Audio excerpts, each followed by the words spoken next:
마음을 찌르는 죄.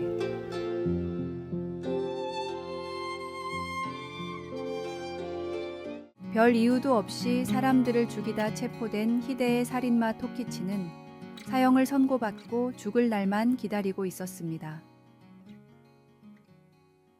그러던 어느 날 일면식도 없는 선교사 2명이 매일 찾아와 당신도 구원받을 수 있습니다 라고 복음을 전했지만 토키치는 단 한마디도 대꾸하지 않았습니다. 다른 지역으로 떠나야 해서 더 이상 토키치를 찾아올 수 없던 선교사들은 마지막 만남 때 성경을 건네줬습니다. 독방에서 무료했던 토키치는 심심할 때마다 복음서를 읽었습니다. 그러다 예수님의 십자가 순환 부분을 읽던 날이었습니다. 자기 죄를 모르는 저들을 용서해달라며 십자가에서 울부짖는 예수님의 이야기를 읽던 중 가슴에 대못이 박히는 것 같은 느낌이 들었습니다. 그것은 그리스도의 사랑이라고 표현할 수밖에 없었습니다. 나같이 가망 없는 사람도 불쌍히 여기고 돌아오기를 바라는 간절한 마음이 그 순간 느껴졌습니다. 그동안 지은 죄가 얼마나 무거운 것인지도 깨달았지만 그럼에도 돌아갈 수밖에 없는 사랑이었습니다.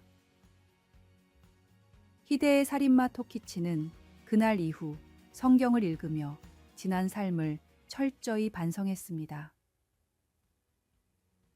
매일 눈물을 흘리며 참회하던 토키치는 사형을 당하는 순간에는 오히려 구원받은 감격으로 미소를 지으며 세상을 떠났습니다. 지은 죄를 알고 회개하기를 원하는 모든 사람을 주님은 한량없는 자비로 받아주십니다. 세상의 모든 죄를 덮을 놀라운 자비를 베풀어 주신 주님의 사랑을 마음 깊이 느끼며 살아가십시오. 오늘의 말씀. 우리가 아직 죄인 되었을 때에 그리스도께서 우리를 위하여 죽으심으로 하나님께서 우리에 대한 자기의 사랑을 확증하셨느니라. 오늘의 만나. 사람들에게 주님을 알리는 귀한 도구로 저를 사용하소서. 죄로 인해 더럽혀진 삶을 주님의 자비로 씻어냅시다.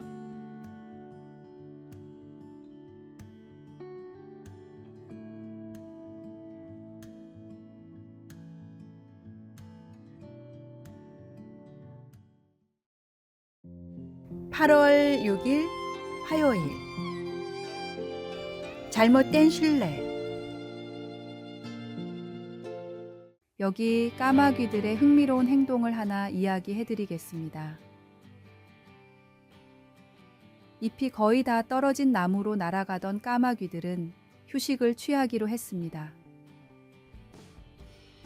그런데 튼튼한 나뭇가지를 택하지 않고 마르고 약한 곁가지 위에 앉자 그 가지들이 바로 부러져 버렸습니다.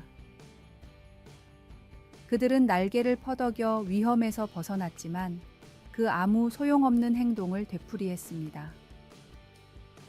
아무래도 새의 감각은 그들에게 견고한 가지가 더 믿을만하고 쉬기에 더 안전한 곳이라는 것을 알려주지 않는 것 같았습니다. 우리는 어떻습니까? 우리는 우리의 믿음을 어디에 두고 있습니까?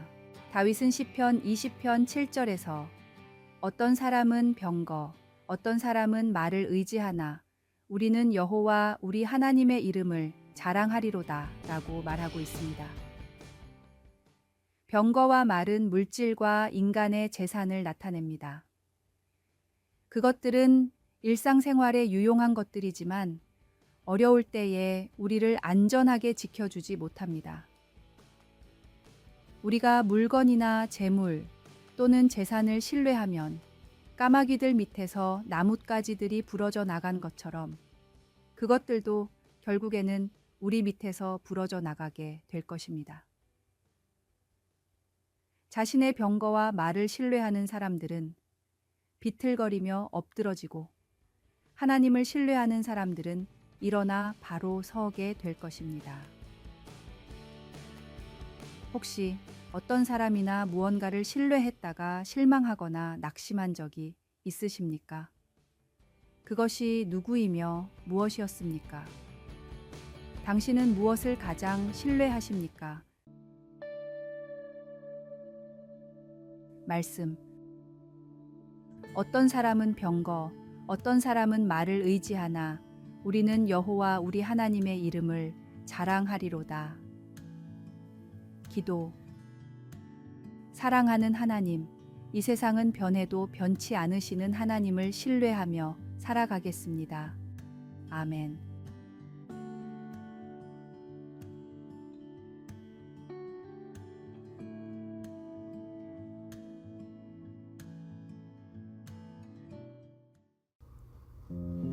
(8월 7일) 수요일. 눈앞에 천국. 억울하게 누명을 쓰고 죽은 남자가 있었습니다. 눈을 떠보니 천국이 바로 눈앞이었습니다. 살면서 딱히 죄를 짓지 않았던 남자는 자신 있게 천국으로 들어가려 했지만 문지기가 당신은 아직 들어갈 수 없소 라며 길을 막았습니다. 왜 들어갈 수 없는지는 말해주지 않았습니다. 남자는 문지기가 자리를 비울 때를 기다리기도 했고 힘으로 이겨보려고도 했고 달려서 지나쳐 보려고도 했지만 어떤 수를 써도 천국으로 들어갈 수 없었습니다. 인내심 테스트인가 싶어 몇 달, 몇 년을 기다렸지만 그래도 천국의 문으로 들어갈 수 없었습니다. 천국 문 앞에서 노인이 된 남자는 문을 떠나기 전에 마지막으로 물었습니다. 천국에 들어가기를 나만큼 간구한 사람이 또 있었습니까? 문지기가 대답했습니다. 당신 같은 사람은 한 명도 없었소. 이 문은 당신을 위해 준비된 문이지만 아쉽게도 당신은 들어갈 수 없소.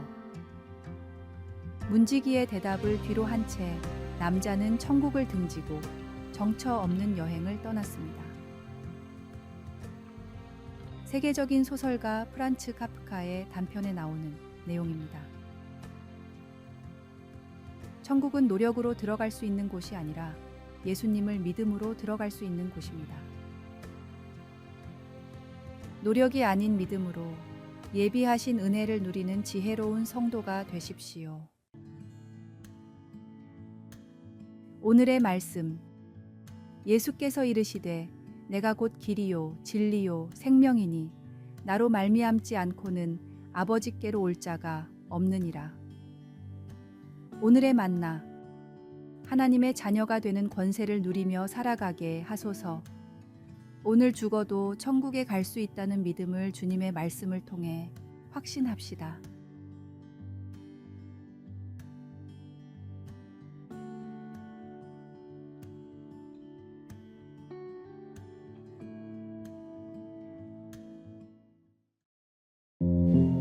(8월 8일) 목요일.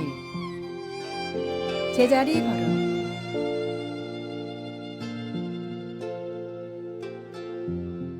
제자리 걸음 앞으로라는 군대의 구령은 전진하지 않고 제자리에서 행군을 하라는 뜻입니다. 이것은 정신적으로 준비된 채로 다음 명령을 기다리는 동안 적극적으로 앞으로 나아가는 동작을 취하면서 잠시 멈추어 있는 상태입니다. 일상의 언어에서 이 제자리 걸음이라는 용어는 진행 없는 동작, 어느 곳에도 가지 않는 것, 기다리는 동안 아무런 중요한 일도 하지 않는 것 등의 의미가 있습니다. 그것은 아무것도 하지 않으면서 의미 없이 기다린다는 느낌을 갖게 합니다. 그에 반하여 성경에서의 기다림이라는 단어는 무언가를 갈망하거나 희망하거나 기대하는 의미로 자주 사용됩니다. 큰 어려움을 당했을 때 시편은 다음과 같이 썼습니다. 나의 하나님이여, 내가 주께 의지하였사오니 나를 부끄럽지 않게 하시고 나의 원수들이 나를 이겨 개가를 부르지 못하게 하소서. 주를 바라는 자들은 수치를 당하지 아니하려니와 까닭 없이 속이는 자들은 수치를 당하리이다. 우리는 건강 진단이나 취업 면접 결과, 사랑하는 사람의 귀환 등 어쩔 수 없이 기다려야 하는 것들에 대해서는 선택의 여지가 없을 경우가 많습니다. 하지만 어떻게 기다릴지는 우리가 결정할 수 있습니다. 두려움이나 무관심에 빠지기보다는 우리는 매일 적극적으로 하나님의 능력과 인도하심을 구하면서 지속적으로 제자리 걸음을 할 수 있습니다. 말씀. 주를 바라는 자들은 수치를 당하지 아니하려니와 까닭 없이 속이는 자들은 수치를 당하리이다. 기도. 주님, 제 인생에서 잠시 멈춤의 순간들을 받아들이고 주님의 다음 명령을 따를 수 있도록 준비할 수 있는 은혜를 제게 허락하소서. 아멘.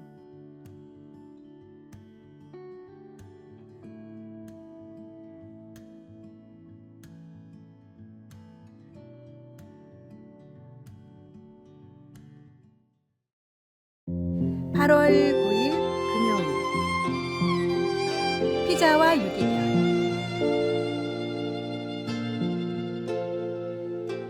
미국의 피자 배달 업체 저스트 피자의 대표 알로이는 주말마다 동물보호단체에서 운영하는 유기견 보호소에서 봉사활동을 하고 있었습니다.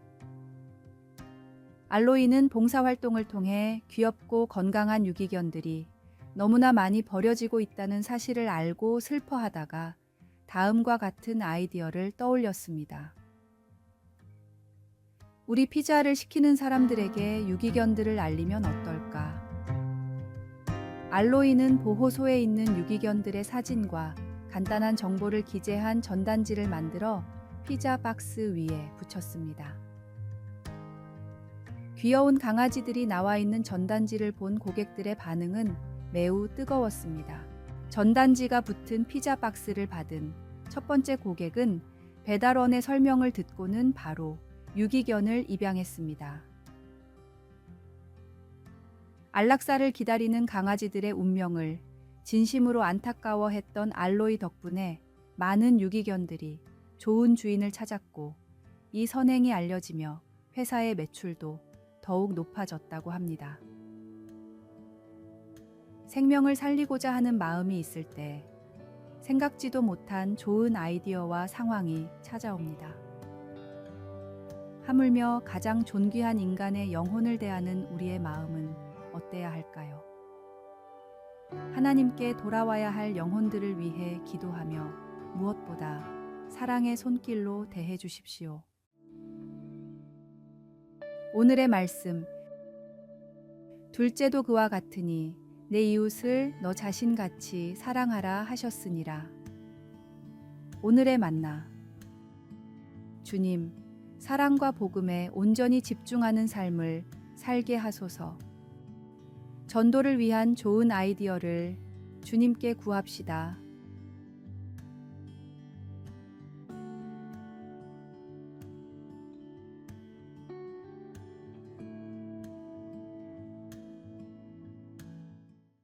아래의 빨간색 글자 구독을 누르시어 더 많은 전도의 열매를 맺으시기를 기도합니다.